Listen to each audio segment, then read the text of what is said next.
Hey guys, this is Rebecca Baker again. This video is going to be for the first YouTube post. We had to read a few chapters in this book, the first being How to Become an Authentic Speaker. So that chapter talks about how it's important to not look artificial when giving a presentation. And it's also very important to look at nonverbal messaging and communication as well. So, if you're slouching or looking away from the audience, they might not be as in tune with you and they might get bored and not relate to you either. So it's really important to follow the four main aims for an authentic speech. One being open, the second being able to connect, third being able to be passionate, and fourth being able to listen.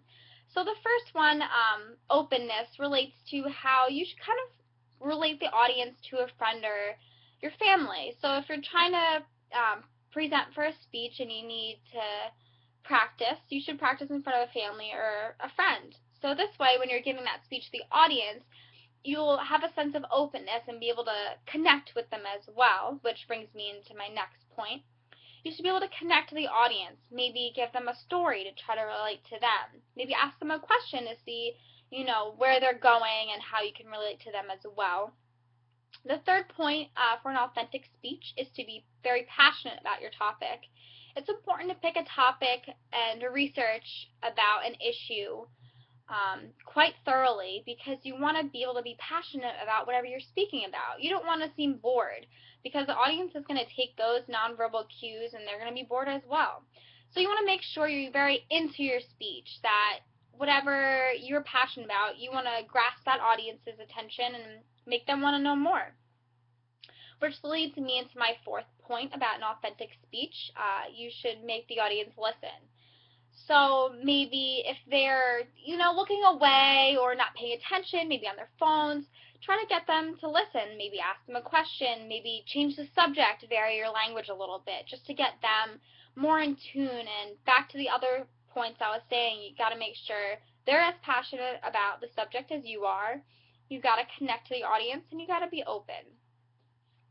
So this leads me into the second chapter that we had to read, called Telling Tales. This chapter was about storytelling and how it can be very important to use stories to maintain momentum. If you're trying to make it a motivational speech, you can use a very positive, successful story to give to employees or your team members. But if you're sharing knowledge, it's important to maybe have a negative kind of story starting out. So let's say you tell a story about something that went wrong, but then change the story into how that was fixed. Other people relate to mistakes and how they can change them. Nobody really listens to a story just about successes. So it's important to utilize and vary up your stories as much as you can. It's also very important to make your point in a story within a matter of seconds. Executives and managers don't have time to listen to your story for minutes. They want to hear what you have to say within a first few seconds, and I know this offhand from my own marketing team. They get bored very easily. If you're not making your point or you're not giving good enough examples, you bet your bottom dollar they'll be on their phone texting, looking away, probably thinking what they're going to eat for lunch or what they're going to do later. So it's very important to, the book states that Aristotle mentions, stories have a beginning, a middle, and end. You want to get through those points very quickly. You don't want to drag it on with too much detail unless that's something the audience, is very interested in, or if they're paying for some kind of informational session like that. You don't want a story to be boring, obviously. And also the book mentions there's different types of stories. There's vision sharing, there's very focused storytelling, there's sparking action stories. So I guess depending on what you're presenting, it's important to cater your story to that kind of need, which I think is pretty important and vital information because sometimes I struggle with giving presentations at my own job. Sometimes I can't hold, the management team's attention for long. So maybe if I start utilizing stories, obviously ones that are relevant, that maybe they'll start listening more and start, instead of, just saying, yeah, sure, go with any idea you want, maybe they'll actually have some input or suggestions as well and want to, collaborate with the idea. So the book talked about, in the third chapter of How to Pitch a Brilliant Idea, it talked about how people are always judging you. The chapter starts off with saying how there's a pitcher and a catcher. The pitcher is the person that's giving the ideas, and the catcher is obviously the one receiving those. The book had a pretty cool analogy of a sorting hat, kind of like Harry Potter, which I thought was interesting. Going back to my other point, you only have a few seconds to give your pitch, to give your speech. Otherwise, some people they don't want to pay attention. They don't care unless they're interested in what you have to say, and if it relates to them. And if it doesn't, why else would they want to listen or waste their time? So to pitch an idea, there's 3 different kinds of pitchers. There's a showrunner, the artist, and a neophyte.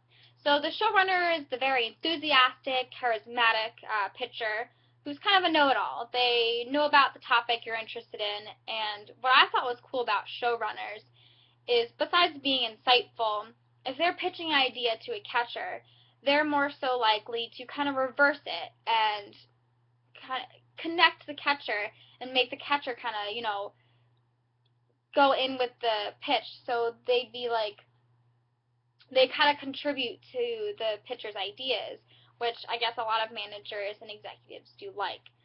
So the second pitcher is the artist, who's a little bit less charismatic and enthusiastic than the showrunner.